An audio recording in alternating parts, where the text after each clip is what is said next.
Prologue. Tilda. I stared down at my daughter that lay asleep in my arm. I blinked several times, trying to make the tears go away. I have some news regarding your daughter, Mrs. Holt. A group of doctors at this hospital ran multitudes of tests on your daughter, and we still haven't figured out what is wrong with your daughter's body. The doctor said. Is there any way to find out what's wrong? I cried. He shook his head and said, No. I'm afraid you have to let her go. There's no way of saving her now. She only has a few days left. My heart squeezed, and the more I tried to hold in the tears, the more my eyes burned. Let my child go, I thought. The doctor quietly stepped away and exited the room. Let my first child go. And only a few days, I thought. I squeezed the only daughter that I have in my arms and kissed her forehead as tears rolled down my face. The door of the hospital room quietly opened. I looked up, and it took me a few seconds to see clearly that it was the most famous pediatrician, Edward Cohen, who was standing in front of me. Dr. Cohen's quiet steps approached me. Dr. Cohen, I whispered as I grabbed his arm. Dr. Cohen, please help me. She must be the one, Dr. Cohen said to himself. Please help me. Please. I will do anything. I'll do anything. I can't give you all of my money. I can't give you my house. I do anything. Just help my daughter. I know I'll own you, but please help me. I'll tell you what. I'll take her with me, and I'll see what I can do about this, because I think I know the problem here, Dr. Cohen said calmly. My eyes widened. Please remember to hand in your family record to the nurses at the front desk under my name. Tears began to form again. What can I do for you in return? I asked. He thought about it for a second before he leaned in and whispered it. I quickly agreed, because in that moment, all I'd cared about was saving my daughter. My one and only daughter. There's no other way of saving her. He was the best doctor, and her life meant everything to me. I handed my daughter over, and he carried her gently in his arm. He exited the room before I could say any more. Honey, everything's going to be all right, my husband whispered and squeezed me in my arms. I nodded as the tears started to pour down.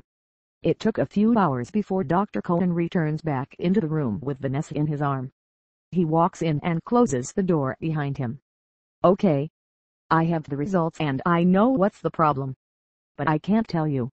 Dr. Cohen whispers and looks over his shoulder. What I can't tell you is that you gave birth to a special baby.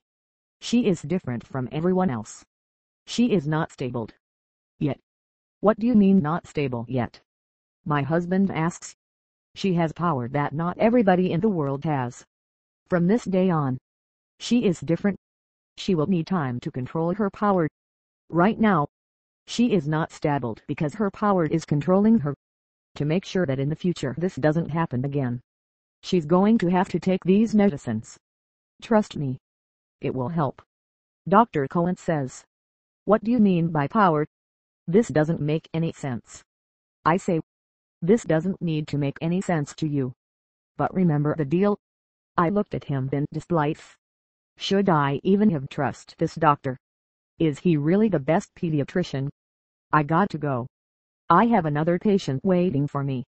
And like I said, I can't say much about it. Dr. Cohen says. He gets up and exits.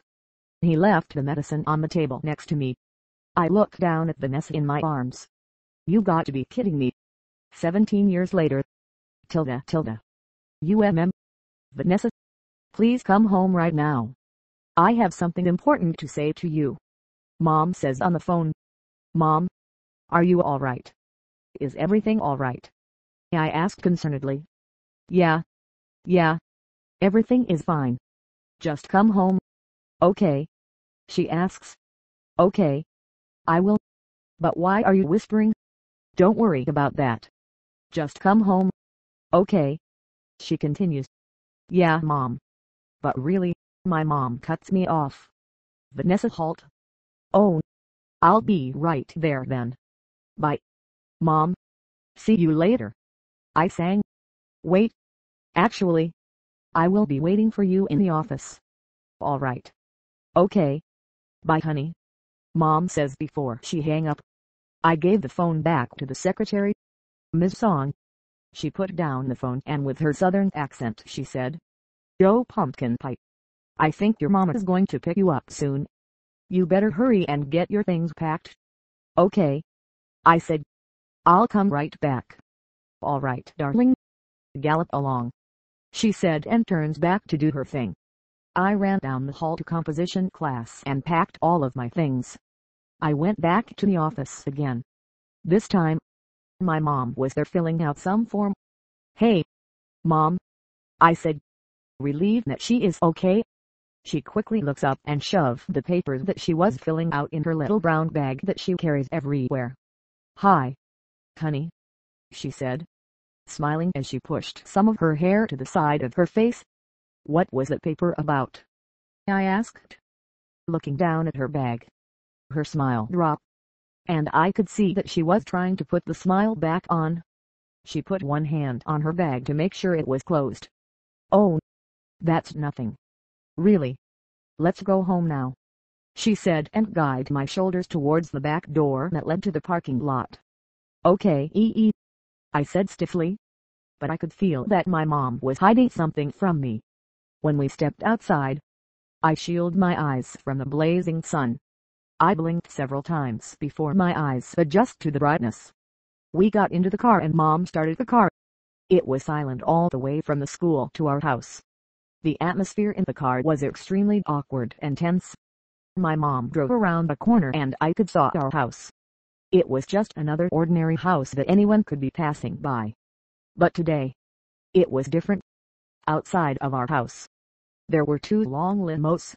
My mom stopped the car a few blocks away from our house. I heard my mom sigh softly before I turned to her. "I knew that from the very beginning you were hiding something from me. Tell me now." "Mom, what is this?" I said, pointed at the very rich-looking people outside of our house. "Honey," Mom said softly, getting out of the car. She paused, deciding whether she wanted to break it to me now or later. "We'll talk about it in the house." "Okay." She slammed the car door shut and started walking towards the house. I quickly followed her. "Hi, Mrs. Holt. How are you and Vanessa doing?"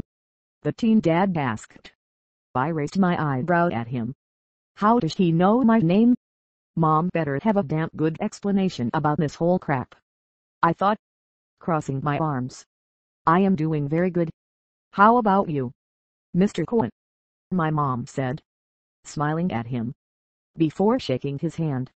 But there was something in her eyes that told me that something bad is about to happen.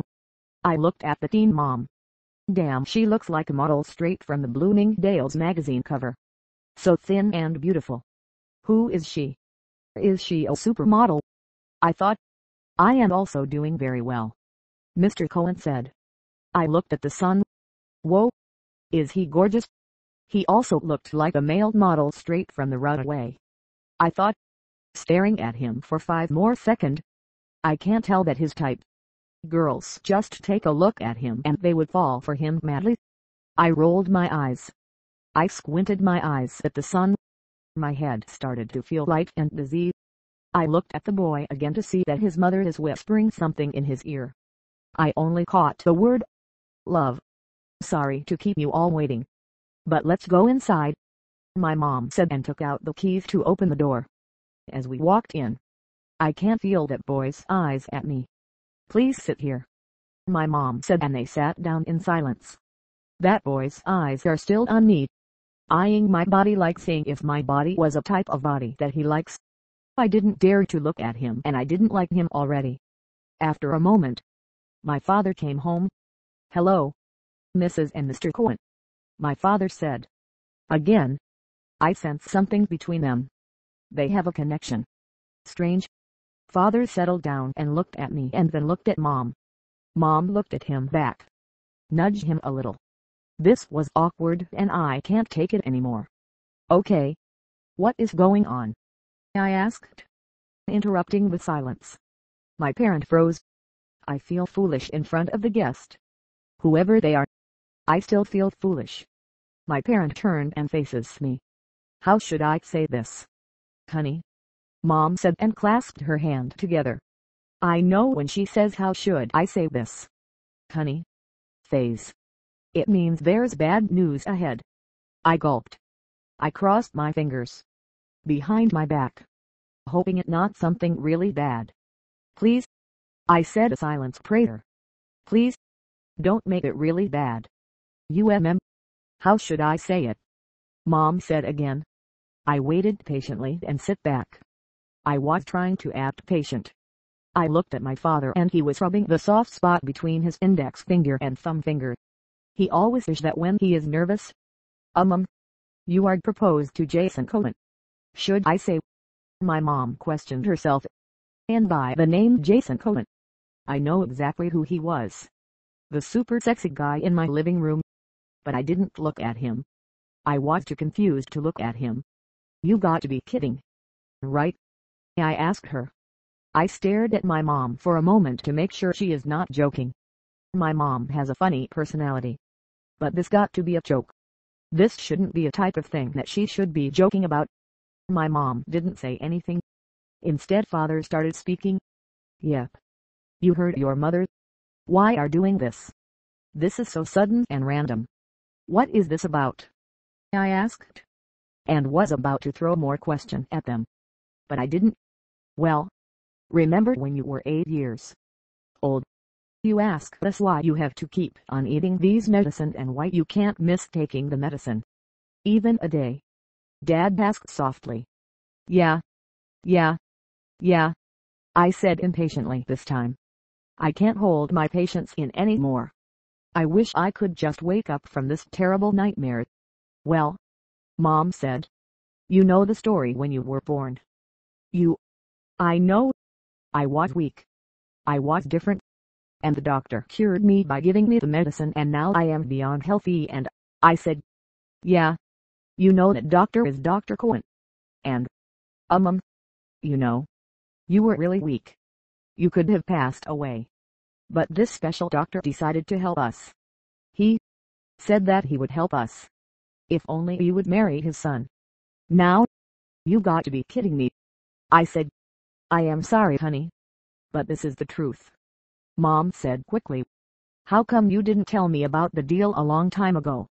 Why are you telling me now? Why didn't you explain this when I asked you about the medicine? When I was 8. I said, getting up. My anger was boiling in my blood and I feel like screaming any moment. I'm sorry, honey.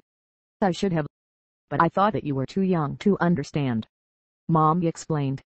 Getting up to settle me down. She put a hand on my shoulder. I stepped away from her hand. To let her hand fall. You always think I am too young for everything. You kept everything from Emmy. You lied to Emmy saying that you told Emmy everything when I asked you did you tell Emmy everything. You didn't tell Emmy the truth about my life. You kept Heidi all a secret. I shouted. Honey. I am so sorry. It was my fault. I should have told you. But it was only for your good. Mom said and stepped closer to me. But I was too angry to listen. I didn't care and it was too much. I don't want to hear about it. I had enough. I screamed. This is too much. I don't care anymore. I shoved everyone away and ran for the door. It was too much. I have to get away. My mind screamed to me. I threw the door open and ran outside. I could feel my eyes burned. Not only from the sun's blazing rays. I continued running and running and running. Not know where I was going. But I know I have to get away from that house. She lied to me all along. She kept it all a secret. She did everything for me. Every bad thing for me. She doesn't care about my feeling. She never cares. I thought and my tears fell one by one. I blinked through tears and looked around. The park. I heard running footsteps behind me. I turned around and regretted. I wish I continued running. But I see him instead. Jason. Stupid Jason. I wanted to shout at him. He ran up to me and I quickly wiped my tears away. Where are you going? He panted out. I walked away. Going to the swing and sit down. He caught up to me and said again. Where are you going to go? Why do you care? Asshole. I said to him. He froze, but snapped back to reality. Because we are going to get married soon. He smirked and gently brushed his index finger under my chin. I slapped his finger away. Please don't touch me, asshole, I said and sent him dagger looks. But only his smirk got bigger. I am going to hate him so much, I thought. Move. I am going to swing, I commanded. I don't obey commands, he said, trying to be a wise guy. Then, learn how to, I said and started swinging. I kicked him several times and he moved every time. He eventually gave up and sat on the swing next to me. It was silence for a moment and I feel peace. Finally, I am away from the problem, I thought, and inhaled a deep breath. When I was starting to feel really bored, I got up and walked home. I want to walk home. So I looked behind my shoulders and saw that he was following me. I looked ahead and stopped. He walked up beside me. May I help you? I asked him. I don't need any help, he said. Maybe you stop following me then, stalker, I said to him. I have to make sure you are okay, he said. At least don't follow right behind my tail. And I want to walk home alone. I shouted at him.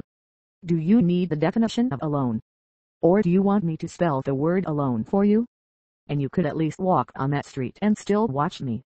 I didn't wait for him to answer and I continued to walk. I walked along the tree. I extended my hand to touch the bark of the tree. I walked all of the way home. I walked up to the house. But I stayed on the outside. I could hear their conversation. Yeah, I heard my father said. It would be better off if they lived together. Don't you agree? A woman's voice said. I figure it was Jason's mom. Yeah. Whatever's the better for them. My mom agreed sadly. We have to focus them to get as close to each other as possible. I couldn't take it anymore. So I threw the door open and their conversation stopped. They stared at me. I'm sorry, honey. Now, Mom said. I know. I hear you guys. You want me to go. I am going to go now. You want to focus me to do something that I never wanted. I understand, Mom and Dad, I said bitterly, looking at Jason behind me. Sweetheart, Mom started. I don't want to hear it. Mom, you know I wanted to be a single for the rest of my life. I told you that I don't want to marry anyone when I grow older. I have told you. Why are you forcing me now? I asked her. She responded. But I didn't have the heart to listen. I stomped up the stairs and into the room. I locked the door and cried in silence by the door. Someone knocked at the door and I screamed. Go away. I don't want to see you. And throw my brush at the door. I don't care if it was my mom or dad. Or is it the guest? I certainly don't care if it was Jason the bastard. I sat by the door for maybe an hour. Or maybe it felt like an hour. I grabbed my suitcase. I knew that they were still down there. I could hear their voice. I knew if I go down there again, we would have an argument again. There was no point talking to them, I thought. They have planned everything out already and I bet they would not change their mind no matter what happens. I opened the suitcase and threw everything in. I didn't care how messy it was. When everything was packed, I make sure the door was locked. I threw myself on the bed and fall asleep. Separations and totally confused. Tilda. The next time I woke up, I was on an airplane. I looked around. Why am I on the plane? I asked. I looked next to me and saw Jason. I sighed. I looked on my other side and nobody was there. Just me and Jason. Good. You are awake, Jason said suddenly, causing me to jump. I turned to him. Why am I on the plane? I asked. Because you are moving to my house, he explained. Wasn't I in my room? I asked him. Your mother has the key, so she unlocked the door and I carried you to the plane. He said that last part louder and smirked. I rolled my eyes. I didn't need you to carry me. You know. I said. Yes. I do need to carry you, he said and brushed his index finger under my chin. I slapped it away and murmured. Whatever. You are so annoying. I got up and sat on the seat next to me, away from Jason. I ordered water and drank it down with one gulp. I was thirsty. I looked at my side and Jason was on the seat next to me. Why do you always follow? Stalker? I asked him, narrowly my eyes. He turned towards me and smirked. He slowly leaned in enough for me to smell him. He smelled like cologne and shampoo mixed together and said, because I like you. His hot breath brushed against my ear as he spoke. I shivered a little. He leaned back and I stared at him blankly. I blinked several times to snap back to reality. His smirk grew bigger when he notices. I scowled at him. Yep. He is totally the type of guy who thinks he can take anybody's heart. But not mine, I thought. Tilda. When the right end. We got off and headed for the exit. Along with Mr. and Mrs. Cohen. The guard led us to a limo. And I noticed that we were the only ones on the plane and walking out in the airport lane. I raised my eyebrows. Are we famous? Or are we royalty? Or are we rich or your family is just like that? I asked him. He chuckled. We are all of them. All? I asked and rolled my eyes. He was. I thought. We got into the limo and the driver started driving right away. In the car, Mrs. and Mr. Cohen talked about the wedding all of the way. I didn't listen most of the time. All I know is that the wedding is an early autumn wedding and it will be held 2 weeks after the full moon. It was a full 6-hour car ride before we arrived to the house. The maids quickly came out and grabbed the luggage. Okay. Let's say about 9 maids. Okay. They might be rich. But they are not royalty, I thought. I got out of the car and looked at the house more carefully. It was a strange area where the mansion is located. The mansion was big and beautiful. But the strange thing about the mansion was that it is next to the forest. The mansion was totally different from the forest setting. I stared at the mansion and the forest for a moment. I wonder why they choose this location. I thought. Mrs. Cohen put on her brilliant smile and clapped her hands. Vanessa, welcome to the family. Now you are considered one of the Cohens. I gave her a weak smile and thanked her. Okay. Now hurry along, Mrs. Cohen said, and everyone got out. We went inside the house and I think I heard myself gasp a little. Jason smirked. I didn't know why he smirked. It's not like he built the mansion himself. Jason, please show Vanessa your room, Mrs. Cohen said, and Jason took my hand and pulled me. When our hands met for the first time, I slapped it away, sending him death glare. His hand was warm, soft and welcoming, but every part of him was forbidden to me. Like I said, please don't touch me, I told him. He led me to his room and I looked around. I noticed that my suitcase was on the floor already. This room is about 10 times the size of my room. Man, how rich can they be? I thought. He closed the door and leaned towards me and whispered, we are sharing this room. Stop invading my personal space, asshole. I shouted and shoved him away from me. I shoved him weaker than I thought, because he only took 1 step back. He laughed and brushed his index finger under my chin. Again I slapped it away. Geez. What part of don't touch me do you not understand? I want to shout at his face. Geez. Can't even touch you a little, he said. Yeah, you can't, I said. And stay away from me. He chuckled. I walked over to my suitcase and started unpacking. The closet is over there and the drawers are over there, Jason said, pointed in all sort of direction. I rolled my eyes. I walked over to the closet and pushed all of his clothes to one side and grabbed my clothes and hung everything up on the other side. I walked over to the drawers and grabbed his things and put it in the lower 2 drawers. The top 2 drawers are for me. I put my bras, panties and swimming suits on the top drawer and the lower drawer for personal things. What are you doing? Jason asked by my side, leaning on the wall. Separation, I explained. Your side of the closet. My side and your drawers. My drawers. Are you serious? He asked. What do you think? I asked him back and crossed my arms. This is so stupid, he said. Number it is not. I told you. Stay away from me. And you clearly don't know the definition to that. So I decided to have a separation, I said back, and he just shook his head in disbelief. Then, there was a knock at the door. Come in, Jason shouted. The door opened and Mr. Cohen stepped in. How's everything going? Mr. Cohen asked. Everything is going. I started, but was interrupted by that $8 face Jason. Everything is going perfectly, Father, he said and smiled. Shut up. I'm talking. Beach.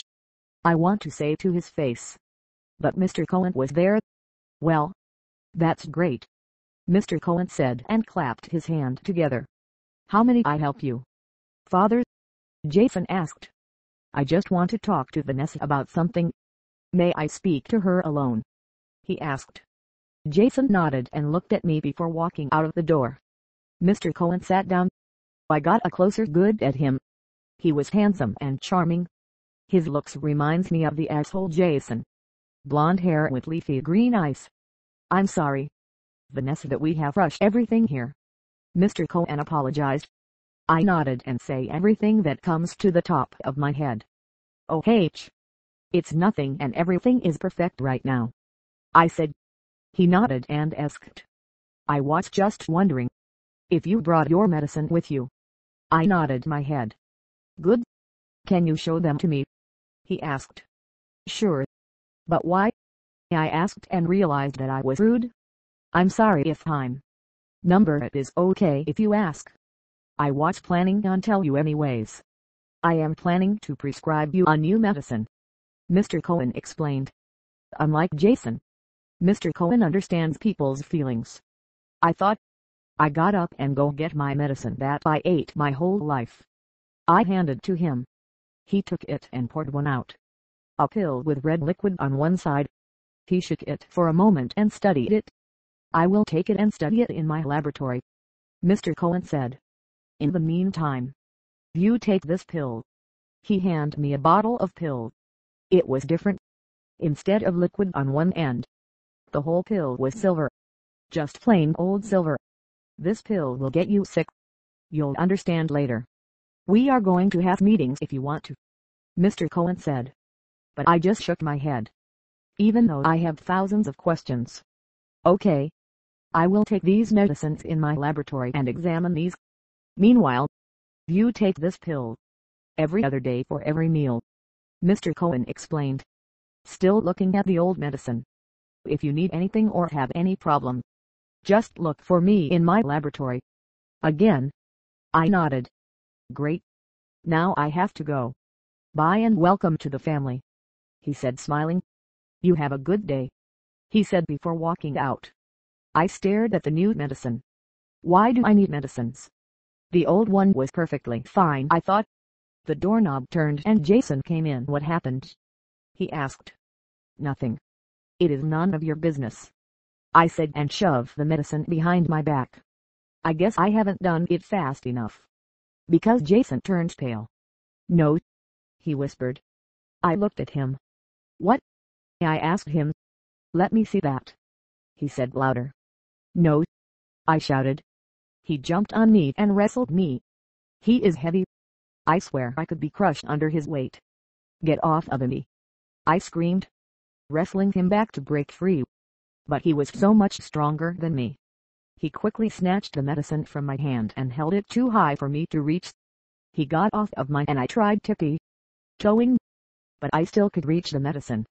Give it back, you ASSWIPE, I screamed. Jason continued to hold it high up. He studied the bottle and he turned even paler. Number it can't be that one, he whispered. What? I asked angrily. I stared at him and blinked for a moment. I froze. Was that my imagination? But did his eyes turn silver, like the color of the medicine? I thought for a moment. I stood here speechless. He stomped towards the door and headed out. I shook my head. That can't be. Maybe it was just my super eyes. I have super eyes and that cause me to see things that no one can see. I swore it was not an imagination, my other side said. I shook my head and ran out of the door trying to find Jason. I ran down the hall until I heard shouting. Father, you can't do this. I heard Jason shouting. I walked towards the door and leaned on it. "Shh. Keep it down, son," I heard Mr. Cohen whispered. "Dad, it is too early. She is going to freak out," Jason exclaimed, and I can infer that the word she means me. "Number, honey. It is not too early. She has to know about it," another voice said. By the high-pitched voice I know is Mrs. Cohen. "She is going to think that we are monsters," Jason said. "What in the world are they talking about?" I thought, completely confused. "No, I am not going to let her take the medicine yet. I am going to," Jason said, but was cut off. "Jason, listen," Mr. Cohen exclaimed. "Listen to me. I will decide when I want to tell her, and I decide when she should eat the medicine, which is today. And I don't think it is too early." I have never heard Mr. Cohen's voice sound that mad. Then, the next time I know is that the door swung open and I was falling sideways. The fall seemed slow, like it was on purpose for me to see everything. And this time, I swear I am seeing what I am seeing. And this time I was believe what I saw. Jason's eyes were silver, instead of deep green, and when I was fall, Jason made one swift move and he caught me with one arm. My eyes widened to stare into his eyes. But just like one swift of movement, the eyes changed back to green. I peeled my eyes away from his so-called green eyes and looked at the arm that was holding me. Everything seemed so slow. Everything so slow for me to see all of the details. Until I broke it. I got off of Jason's arm and straightened myself up. I saw at him. He was holding my old medicine in my hand. Then I looked at him eyes again and took a step back. "You know half of what you need to know," Jason said, staring into my eyes. My mouth was dry. Hard for me to speak with my voice is stuck in my throat. I continue staring at him, not saying anything. "Let's have a conversation," Mr. Cohen spoke. "But I don't dare tear my eyes off Jason, in case I see another thing." Jason walked towards me and tried to take my hand, but I snatched it away. I turned around and looked at his whole family. "We can talk about it, Vanessa," Jason said. I slowly sat down on a seat, making sure my legs could still hold me up. Everyone took a seat and I could feel my heart beating quickly in my ears. I clenched my jaw. "Okay, let's talk about it before it is too late," Mr. Cohen said. Everyone stared at me. Then there was a long uncomfortable silence in the room. "You know the medicine that I half gave you?" Mr. Cohen asked. I nodded slowly. He took in a sharp breath. "You know what, Dad? Let's not talk about this," Jason said, and he turned towards me. "Let's drop this and pretend nothing happened." I stared at him. "I have a feeling it has something to do with my birth and who I am. I got a feeling they were keeping a secret from me." As much as I wanted to say yes, I said no. Jason stared at me and has gone pale. "I don't think you will drop this until I find out. If it is something about my birth or who I am going to find out. I want to know it." "That's me," I said. Then there was silence. I just want to scream at them to tell me, because this was taking forever. Until Mr. Cohen started talking. "I guess we have to tell her. You know, honey, that medicine is to wake your inner you up," Mrs. Cohen said, and I turned towards her, who had stayed quiet for a while. I stared at her. "Inner me? What do you mean inner me?" "I am awake," I said, feeling stupid. "How should we say this? You have power and you—" "What?" I said. "Power?" This was ridiculous. I am feeling like I am back to being the child, believing that there was magic powers and mythical creatures in the world. Yes, you do have a power, and what I want to say next is that you are truly a werewolf," Mrs. Cohen continued. "Okay, they are rich and everything, but they seriously having problems telling me that I am a werewolf.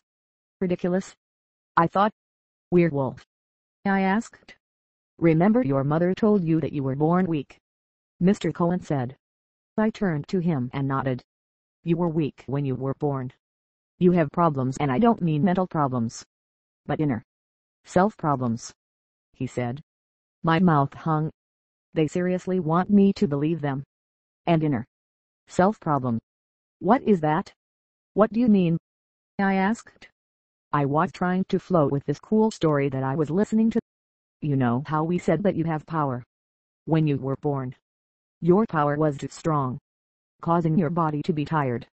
Your power was so strong that you couldn't control it yourself. The power was wild. You lose a lot of energy like that and you soon became weak. Mr. Cohen explained. I nodded my head. We are not joking.